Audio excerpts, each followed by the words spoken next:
और चलिए आपको बताते हैं क्यों मध्य प्रदेश में आदिवासी का मुद्दा बीजेपी और कांग्रेस दोनों के लिए इतना बड़ा है कि बीजेपी के सीएम आदिवासी के चरण पकड़ रहे हैं और कांग्रेस इतना कुछ करने के बावजूद इसे नाटक बता रही है।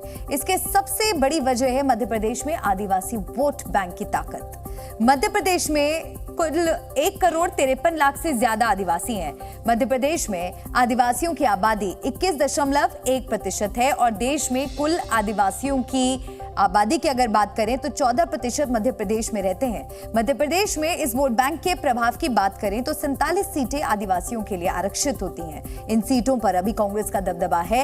कांग्रेस ने 2018 विधानसभा चुनाव में 47 में से 30 सीटों पर जीत दर्ज की थी।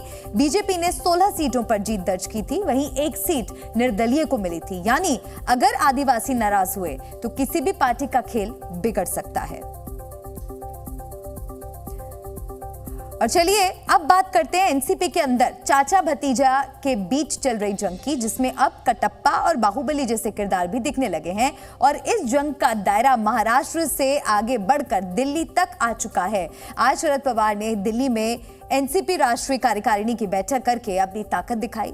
सुनील तटकरे, प्रफुल्ल पटेल समेत शपथ लेने वाले 9 विधायकों को एनसीपी से बाहर का रास्ता दिखाने का ऐलान किया गया। कांग्रेस नेता राहुल गांधी ने भी पवार से मुलाकात की और उनका समर्थन किया। वहीं दूसरी तरफ अजीत गुट भी पूरी तरह कॉन्फिडेंट है और पार्टी के नाम और निशान की लड़ाई चुनाव आयोग में लड़कर जीतने का दावा कर रहा है।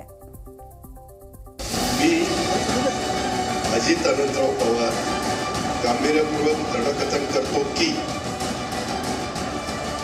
राष्ट्रवादी कांग्रेस पार्टी का मैं प्रेसिडेंट हूँ।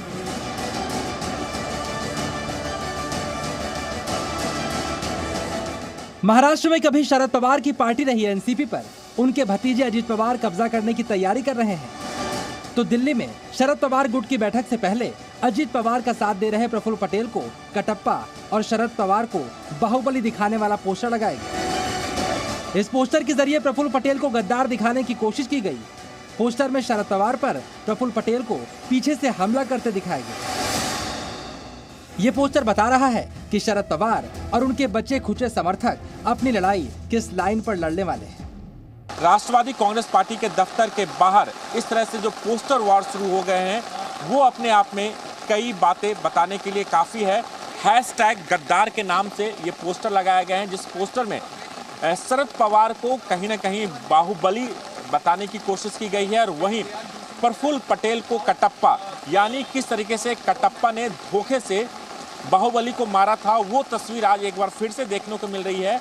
और जो संदेश देने की कोशिश की गई है उस संदेश में साफ तौर पे कहा गया है कि सारा देश देख रहा है अपनों में छुपे गद्दारों को। इसके अलावा भी दिल्ली में कई पोस्टर लगे जिन कार्यकर्ताओं के शरद पवार के साथ होने की बात कही गई, लेकिन दिल्ली में लगे पोस्टर और मुंबई की हकीकत में अभी थोड़ा फर्क नजर आ रहा है, क्योंकि मुंबई की बैठकों के दौर में अजीत दादा ने अधिक विधायकों को इकट्ठा करके अपनी ताकत दिखा दी थी।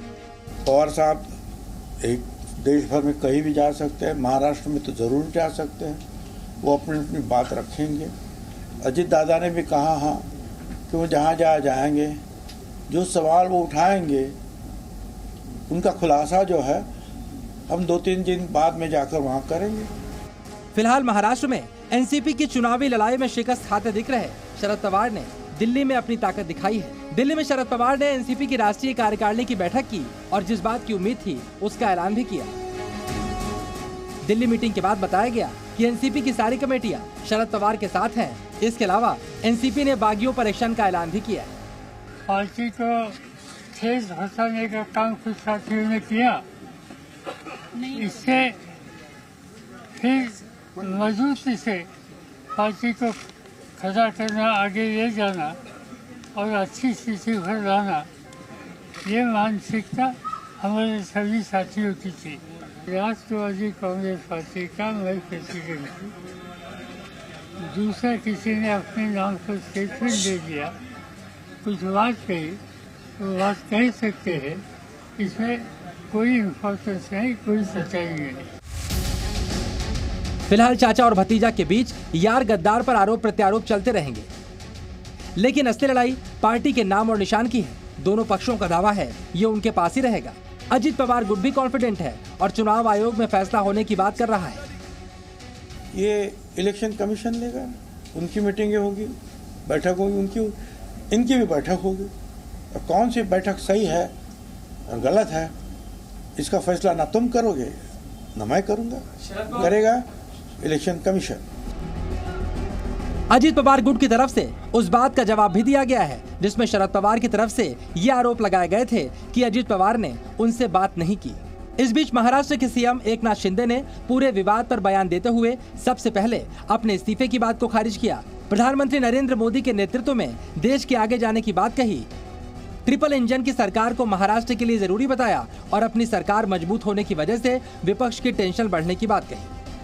हमारे महाराष्ट्र सरकार ने जो विकास के काम किए, मैंने देवेंद्र जी ने पिछले साल में, इससे वो प्रभावित हो गए, उन्होंने विकास को साथ दिया है और पिछले साल में इतने बड़े पैमाने पर विकास हुआ है इस राज्य में कि वो अजीत दादा ने खुद ही स्वीकृत किया है कि ये विकास भी हुआ है और विकास को हम साथ दे रहे हैं।